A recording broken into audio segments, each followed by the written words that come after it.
எல்லோருக்கும் வணக்கங்க. நான் பாரம்பரிய ஜோதிடர் ரவிக்குமார். இப்போ நாம் பார்க்கக்கூடிய ஒரு தலைப்பு பார்த்தீங்கன்னா 2025 வரக்கூடிய இந்த நவம்பர் மாதம் விருச்சிக ராசியில் பிறந்தவங்களுக்கு என்னென்ன மாற்றங்களை கொடுக்க போகிறாரு அதை பற்றி தான் இந்த காணொலியில் பார்த்துட்டு இருக்கிறேங்க. அப்போ இந்த நவம்பர் மாதம் பிறக்கக்கூடிய ஒரு தருணம் நவம்பர் மாதம் 1ஆம் தேதி ஐப்பசி மாதம் 15ஆம் தேதி அன்னைக்கு சனிக்கிழமை அன்னைக்கு தான் இந்த மாதம் பிறக்கப்படுதுங்க. சதய நட்சத்திரம் அதாவது 1ஆம் பாதத்தில் கும்பராசியில் கடக லக்னத்தில் ராகு பகவானுடைய திசையில் 310 டிகிரியில் தான் இந்த மாதம் பிறக்கப்படுதுங்க. அப்படி பிறக்கக்கூடிய இந்த காலகட்டத்தில் பார்த்தீங்கன்னா காலபுருஷ தத்துவத்தைப்படி 8வது ராசின்னு சொல்லக்கூடிய விருச்சிக ராசியில் பிறந்தவங்களுக்கு இந்த மாதம் சாதகமாக இருக்குமா அல்லது பாதகமாக இருக்குமா அப்படின்னு பார்த்தா, அதாவது 100%ன்றதை விட 200% உங்களுக்கு சாதகமாக இருக்கிறதுக்கு என்ன ரீசன் அப்படின்னு பார்த்தீங்கன்னா, அதாவது உங்கள் ராசிக்கு அதிபதி செவ்வாய் பகவான் உங்கள் ராசியிலேயே இந்த மாதம் ஆட்சியாக வந்திருக்கிறார். ஆட்சி இல்லைன்னா தன் சொந்த வீட்டில் வந்து உட்காந்துருக்கிறார். அப்போ இந்த நவம்பர் மாதம் 1ஆம் தேதியிலிருந்து 30ஆம் தேதி வரைக்குமே செவ்வாய் பகவான் தன் சொந்த வீட்டில் ஆட்சியாக வரக்கூடிய காலம் அற்புதமான காலம். எந்த கிரகமாக இருந்தாலும் தன் வீட்டுக்கு வரும்போது அவர் நல்லது மட்டும்தான் பண்ணுவார். அப்படி உங்கள் ராசிக்கு அதிபதி உங்கள் வீட்டிலே உட்காந்துருக்கிறார் அப்படின்னா இதில் முதல்ல என்ன தீரும்னா கடன் பிரச்சனை தீரும். 100% கடன் பிரச்சனைகள் தீரும். கடன் கட்டி வெளியில் வரத்துக்கு உண்டான ஒரு அற்புதமான வாய்ப்பு தராரு. ரொம்ப நாளாக இது வித்தாதான் நான் சமாளிக்க முடியும், இது விற்கணும்னு நினைக்கிறேன் விற்க முடியல, இது அழிச்சா நான் மேலே வரலாம்னு நினைக்கிறேன், மொத்தத்தில் ஏதாவது ஒரு ஆல்ட்ரேஷன் பண்ணலாம்னு நினச்சா பண்ண முடியல, கடன் பிரச்சனை கழுத்து பிடிக்கிற மாதிரி இருக்கு சாமி அப்படின்னு சொன்னவங்களுக்கு எல்லாமே 100% இல்லை 200% செவ்வாய் உங்கள் ராசியில் உட்கார்ந்துருக்கிற காலம் இந்த மாதம் 30 நாளுமே உங்களுக்கு சூப்பராக தான் இருக்க போகுது. இதில் மாற்றமே இல்லை. இது போக பார்த்தீங்க அப்படின்னா, அதாவது குரு பகவான் அதிசாரம் வாங்கி மிதுன ராசியிலிருந்து கடக ராசிக்கு வந்த குரு பகவான் 5வது பாவகமா உங்க ராசி தான் பார்க்கிறாரு. குரு பார்வைப்பட்டால் கோடி நன்மை. குரு வந்து பாத்தீங்கன்னா உங்க ராசி 5வது இடமா பார்க்கிறாரு. எல்லா ராசிக்குமே ஒரு கிரகம் உண்டு, பார்வை உண்டு.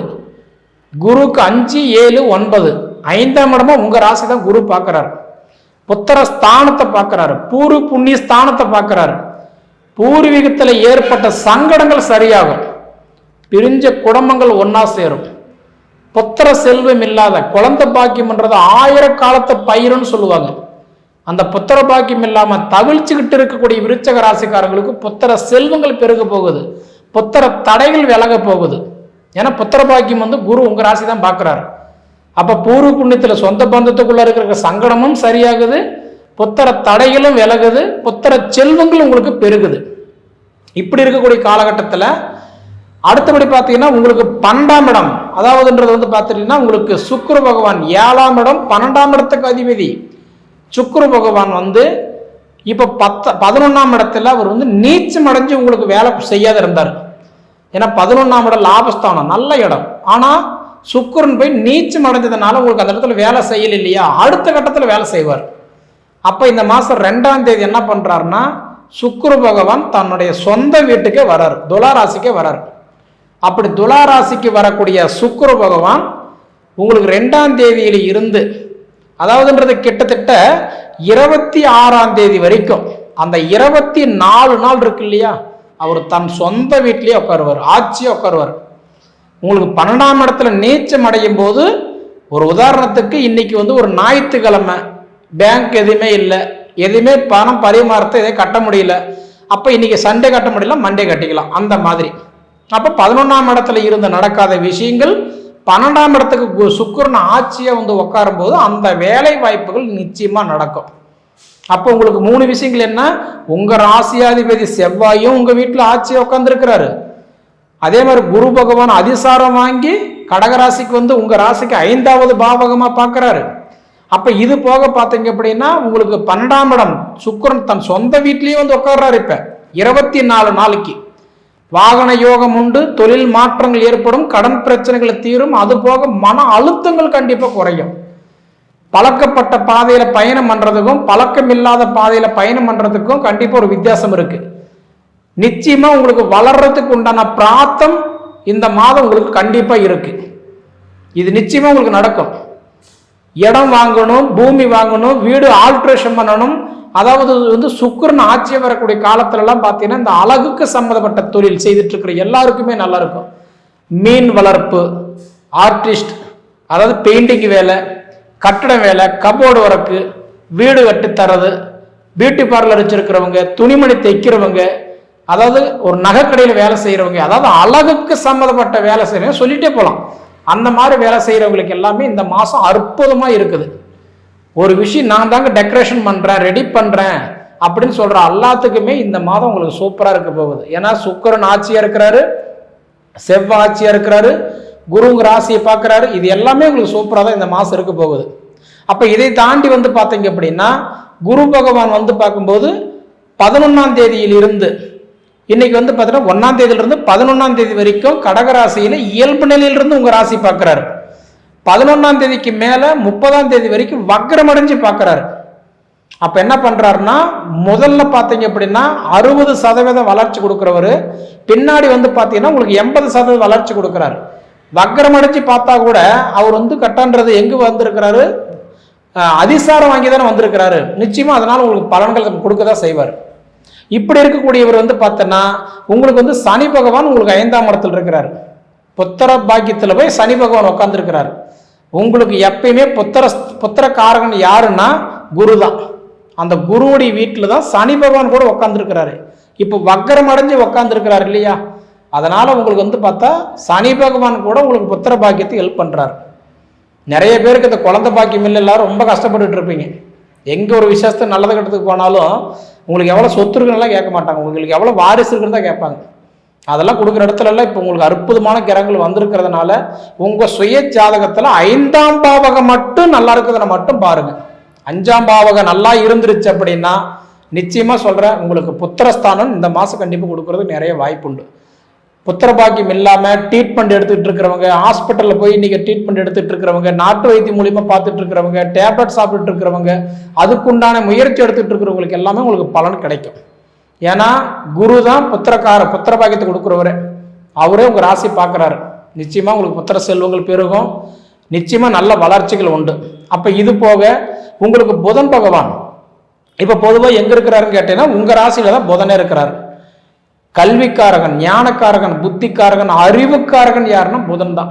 அந்த புதன் பகவான் யாருன்னா சூரியனோட, அதாவதுன்றது பார்க்கும்போது புதன் பகவான் உங்க ராசிக்கு அதிபதி, அதாவது செவ்வாய். அந்த செவ்வாய் யாருன்னு பார்த்தீங்க அப்படின்னா சூரியனுடைய பேரன் சொல்லுவாங்க. சூரியனுடைய பேரன் தான் செவ்வாய், அவரு தான் உங்க ராசிக்கு அதிபதி. அதே மாதிரி பார்த்தீங்க அப்படின்னா செவ்வாய் பகவான் 214 டிகிரியில விருச்சக ராசியில, அதாவது உங்க ராசியில இன்னைக்கு விசாக நட்சத்திரம் 4ஆம் பாதத்துல குருவுடைய சாரம் வாங்கி உங்க வீட்டுல தான் உட்கார்ந்துருக்கிறாரு. குருவுடைய நட்சத்திரத்தை வாங்கி உட்கார்ந்துருக்கிறாரு. அதுபோக குருவுடைய பார்வையும் உங்க ராசி பார்க்கிறாரு. இது மாதிரி பாக்கியமெல்லாம் யாருக்கு கிடைக்கும்? இதெல்லாம் நிச்சயமா இது மாதிரி மீண்டும் உங்களுக்கு அடுத்தபடி நடக்கணும்னா கிட்டத்தட்ட இன்னும் 1 வருஷம் இல்லை 1.5 வருஷம் கிட்டத்தட்ட ஆகும். அடுத்தது இதே மாதிரி உங்களுக்கு செவ்வாய் உங்க வீட்டுல இருந்து உட்காரணும்னா இதெல்லாம் ஒரு அற்புதமான காலம். அதே மாதிரி மனிதர்கள் போலவே கிரகங்களுக்கும் பார்த்தீங்க அப்படின்னா ஜென்ம நட்சத்திரம் உண்டு. அப்படி பார்த்தீங்கன்னா உங்க விருச்சிக ராசிக்கு அதிபதி செவ்வாய். செவ்வாய் பிறந்த நட்சத்திரம் பார்த்தீங்கன்னா உத்திராடம் நட்சத்திரத்துல தான் இந்த செவ்வாயை பிறந்திருக்கிறாரு. உங்க நட்சத்திரத்துக்கு அதிபதி பிறந்தோம் தெரிஞ்சுக்கோங்க. அதே மாதிரி குருவோட பிறந்த நட்சத்திரவங்க, இப்ப குரு பிறந்த நட்சத்திரம் பார்த்தா பூச நட்சத்திரத்துல பிறந்திருக்கிறாரு. அதே மாதிரி பார்த்தீங்கன்னா சனி பகவான் பிறந்தது ரேவதி நட்சத்திரத்துல பிறந்திருக்கிறாரு. அது போக புதன் பிறந்த நட்சத்திரம் பார்த்தீங்கன்னா அவிட்ட நட்சத்திரத்துல பிறந்திருக்கிறாரு. நமக்கெல்லாம் ஒரு நட்சத்திரம் இருக்கும் இல்லையா, அது போல கிரகங்களுக்கும் நட்சத்திரம் உண்டு. உங்க ராசியாதிபதி செவ்வாய் பிறந்த நட்சத்திரம் உத்திராட நட்சத்திரம், குரு பிறந்தது பூச நட்சத்திரம், சனி பிறந்தது ரேவதி நட்சத்திரம், புதன் பிறந்தது அவிட்ட நட்சத்திரம். ஏன்னா இது உங்களுடைய நட்சத்திரத்துக்கு அதிபதி. அவர் எந்த நட்சத்திரத்துல பிறந்தாங்களோ அவருடைய திசா புத்திகள் உங்க ஜாதகத்துல நடந்துகிட்டு இருந்தது அப்படின்னா நிச்சயமா சொல்றேன் உங்களுக்கு அற்புதமா இருக்கு, நல்ல பலன்களை கொடுத்துட்டு இருப்பாரு. முதல்ல அது உங்க ஜாதகத்துல பாருங்க. இது போக பார்த்தீங்க அப்படின்னா உங்களுக்கு சூரியன் இந்த மாசத்துல பாத்தீங்கன்னா 10ஆம் இடத்துக்கு அதிபதி 12ஆம் இடம் உங்க, அதாவதுன்றது துலா ராசியில் இருக்கிறார் இல்லையா, அப்போ அவர் என்ன பண்ணுறாருன்னா அடுத்தது 16ஆம் தேதி உங்கள் வீட்டுக்கு தான் வராரு. அப்போ சூரியன் நெருப்பு ராசி, சூரிய பகவான் துலா ராசியில் நீச்சமாக இப்போ இருக்கிறவர் அடுத்தது என்ன பண்ணுறாருன்னா 17ஆம் தேதி, அதாவது 16ஆம் தேதி நைட்டு சூரியன் வந்து உங்கள் விருச்சிக ராசியில் வந்து உட்காந்துருவார். அப்போ மாத பலன் கொடுக்குறவர் யாருன்னா சூரியன், நெருப்பு ராசி.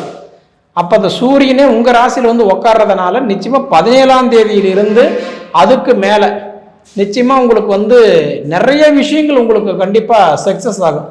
அந்த நிறைய விஷயன்றது வந்து எப்படின்னு கேட்டீங்கன்னா, அதாவது இந்த விளையாட்டுத்துறையில் நான் ரொம்ப ஸ்போர்ட்ஸ் லைனில் இருக்கிறேங்க, எனக்கு ஏதாவது வாய்ப்பு கிடைக்குமா, கலைத்துறையில் நான் இருக்கிறேன் எனக்கு ஏதாவது வாய்ப்பு கிடைக்குமா, அரசியல் எனக்கு ஏதாவது இறங்கி வேலை செஞ்சால் எனக்கு வாய்ப்பு கிடைக்குமா, இந்த மாதிரி எல்லாம் ஒரு கலைநயத்தோட ஒரு வேலை செய்கிறவங்களுக்கு எல்லாம் நிச்சயமாக ஒரு நல்ல அதிர்ஷ்டத்தை நம்பி இருக்கிறவங்களுக்கு எல்லாமே ஒரு இன்னைக்கு ஒரு நல்ல வாய்ப்புன்னு தான் நான் சொல்லுவேன்.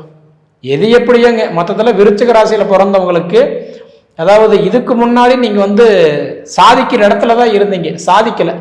ஆனால் இப்போ நீங்கள் சாதிக்கிற இடத்துக்கு வந்துட்டீங்க, நிச்சயமாக சாதிக்க போகிறீங்க. இது நீங்கள் அனுபவித்து பார்த்து என்னன்றதை சொல்லுங்கள், சரிங்களா?